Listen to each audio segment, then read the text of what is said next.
Hi folks, it's David Birchall here. I'm doing the lecture pods for this week. That's week 5 of When Worlds Collide, Spring 2020. This week's topic we've called Liberal Critics of Empire, and I'll come back to that use of the word liberal in a minute. There are 2 pods, as you can see. This is the first of 2.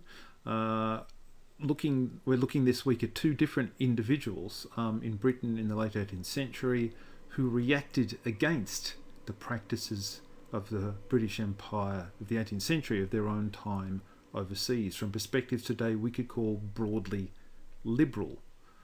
More about that term in a minute. The first of these 2, whom I'll be talking about in this pod, is Adam Smith. That's the guy in the top corner there. The statue in Edinburgh that was put up some years ago. We think of Adam Smith today as an economist, but his interest ranged more broadly than that. He was particularly concerned as an observer of Britain's North American colonies about the behaviour of Britain towards its colonies there. And the bigger picture, bottom right, is of Edmund Burke. Edmund Burke was interested in and concerned about the American Revolution as well, and critical of the British Crown in relation to that. But his most famous intervention into the politics of the British Empire came in a fiery series of debates in the British House of Commons, as you can see there, where he questioned the activities of the East India Company in Britain's Indian colonies. So on the first pod, focusing on Smith, in the second on Burke, different individuals, but in many respects with similar criticisms of the British Empire. I think this is an interesting topic because later on, people we call liberals in Britain quite often became enthusiastic supporters of the empire. This was a period in which people of that kind of convictions often were not. And it's interesting, I think, for us to think about why that is and what changed. Okay, so I use this term liberal critics of empire. In the 18th century, the word liberal was not used the way it is today. It didn't signify a political philosophy the way it does now. It was used mostly just to mean someone who was generous with their money. So neither Burke nor Smith would have recognised themselves as liberals. They both would have been described as Whigs. They were associated one way or another with the Whig Party, which is the sort of, if you like, the centre-left party in British politics in the 18th century. This is a bit confusing for people today because often Edmund Burke today is described as the founder of modern conservatism. He certainly wouldn't have recognised that as a description of himself in the 18th century. That comes from a later period of his life when he reacted very strongly against the French Revolution. Nevertheless, even though the term wasn't used this way and they wouldn't even recognise it, I think it's fair to describe them as liberal critics of empire because their attitudes towards it, as well as their broader views at that time, had a liberal cast of mind, which is to say they were concerned about the freedom of individuals. They were concerned also about free trade, particularly in Smith's case. They were concerned about the misuse of public finances. And they also had, I think, a universalistic attitude towards political ideals. They believed that Britain should practice abroad what it preached at home, and that British principles abroad and British principles at home should effectively be the same thing. Smith's criticism of the British Empire we could describe narrowly today as economic, although they ranged more broadly than that, I think. Edmund Burke's criticisms are not primarily economic, though he's critical of the wastefulness of the East India Company and its corruption. He's primarily engaged in a moral critique, I think, of the British Empire of his day. He's particularly concerned, as I said already, that the British should practice abroad what they preached at home and that they should be consistent in their principles. And he was effectively accusing the British abroad of hypocrisy. Just to start off with some introduction, which will be useful for the second pod as well, to do with Edmund Burke. You'll be aware that the United States of America today was formed out of revolt against Britain. The American colonies were British colonies, and they thought of themselves as Britain until the 1770s and 1780s when they rebelled against the British Crown. In the 1600s and 1700s, you'll see the map, bottom right-hand corner there, 13 distinct British colonies were founded in North America that occupied the largest part of the eastern seaboard, as you can see today, going down towards what's modern-day Florida. The colonies were were set up in different ways and had different constitutions. Some of them were set up as private trading companies. Others effectively were refuges for refugees from the British Crown, often on religious grounds. In the 18th century, Britain's North American colonies mostly were thriving economically, but they were neglected in Britain. They rarely came up in discussions in the British Parliament, and they were required to pay taxes to the British Crown, over which they had no control. They weren't represented in the British Parliament, but they paid taxes towards the British Crown. So hence the famous catch cry of the American Revolution, no taxation without representation. They also protested against British restrictions on colonial trade, which made it difficult for the American colonies in North America to sell their goods to anyone but the domestic British market. And the Boston Tea Party, famous Boston Tea Party of 1773, was protesting against the East India Company's restrictions upon the exports of tea. The colonist revolt in North America had a strongly Lockean character. They were very impressed by Locke's second treatise of government. Not the chapter we looked at last week so much as the last chapters, which explain how it can be legitimate for subjects of the crown or of the magistrate, as Locke describes it, to rebel against unjust or tyrannical rule and withdraw their consent from the social contract. So Locke is a significant part of this week's topic as well. And lastly, the most obvious but important point, that when they rebel, the British colonists in North America are Britons, and they rebel as Britons. They're asserting their rights as Britons against the British Crown. Adam Smith today is famous to us as an economist. In his lifetime, he had broader and I think in many respects more interesting sympathies than simply economics alone. He was the most famous figure of the Enlightenment, or the great intellectual flourishing of the 18th century, based around the idea of individual rights and individual free thought, in Scotland. And Scotland was actually the home of the Enlightenment in the British Isles for various reasons that would take too long to explain here. Smith's born in a small town not far outside Edinburgh, in Scotland. It was a kind of satellite town of Edinburgh. And Scotland, of course, was also a subordinate part of Britain, subordinate to England. It formed an alliance in 1707. It was clearly seen as being the junior partner. So there is an element in Smith's thought throughout his life that is, if you like, peripheral. He always speaks from and thinks from the perspective of someone who is a little bit on the outside and who is looking inside from the periphery to the metropolis. That's clear in his views on the North American colonies and others of his views as well.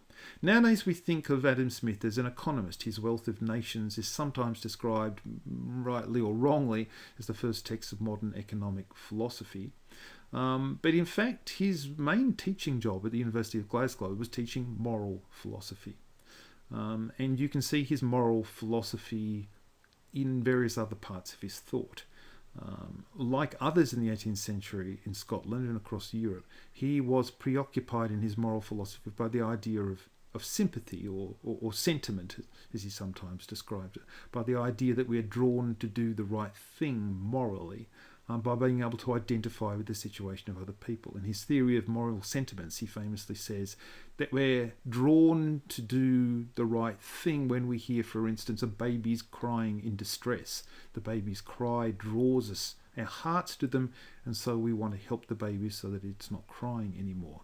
But he also makes the point, which I think has a broader application in his thought, that only works if the baby's close enough to us for us to hear it crying.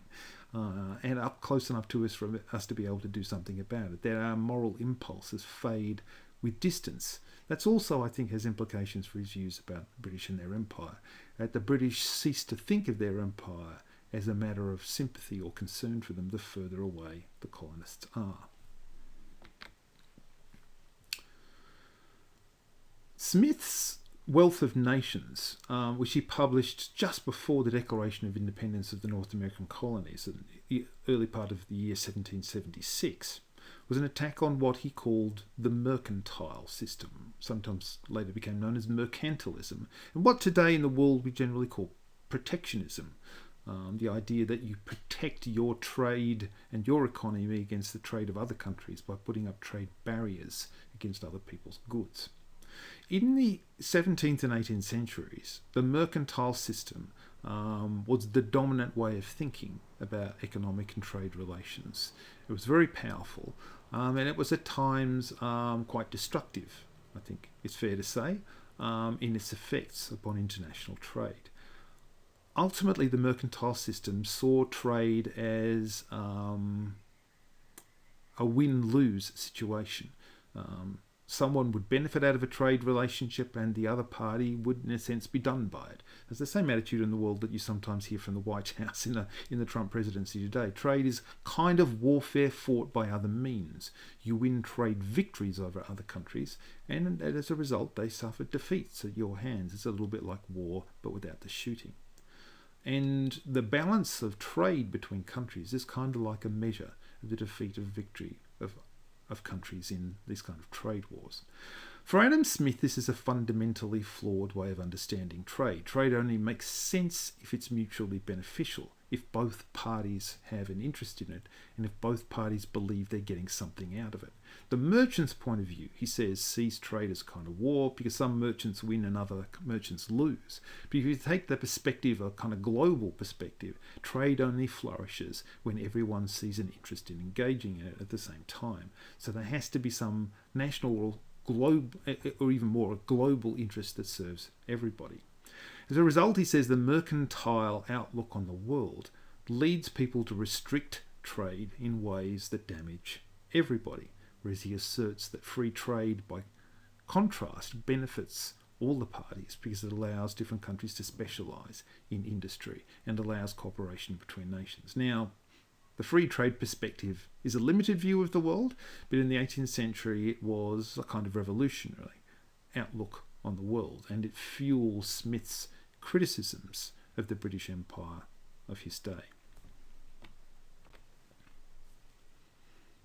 So Smith's attack on Britain's North American colonies grows out of his attack on the mercantile system.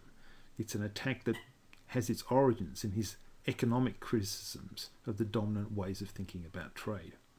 Smith doesn't assert in The Wealth of Nations that colonies are always a bad thing. If you can find some part of the world where there are few people and the land is mostly not occupied, then by all means settle there and make use of the natural resources. His concern is that colonies, when handled badly by the metropolitan power, can lead to unhelpful and destructive relationships between the colonial power and the colonies.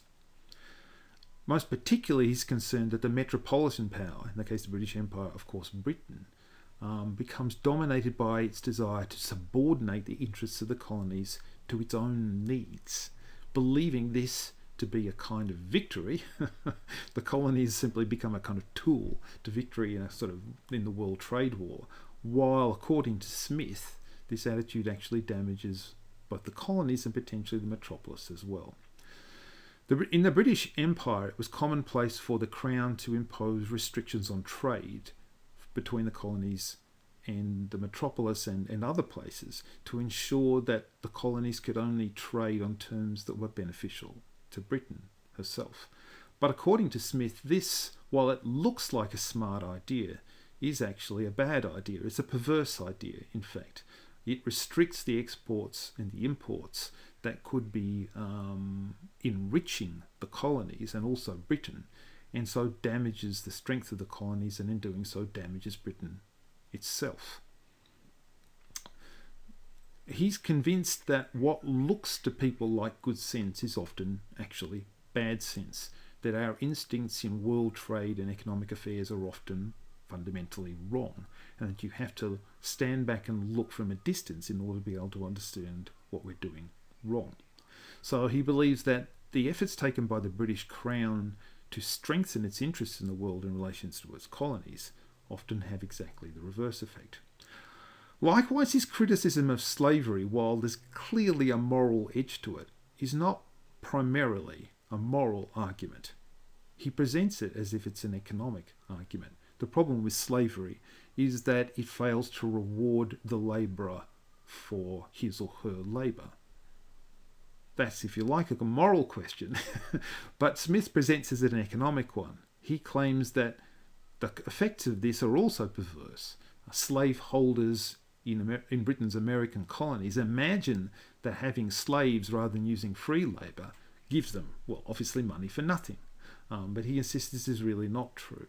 That if you employ labour that is not being paid properly for the work being done, the labourers also won't have the income to be able to purchase products. And so the domestic market will be damaged and will be unable to flourish. It's, if you like, an economic argument against slavery. He also adds the rider to this, that labour that is not free has no particular interest in producing good stuff. They'll just produce stuff because they have to and they're forced to.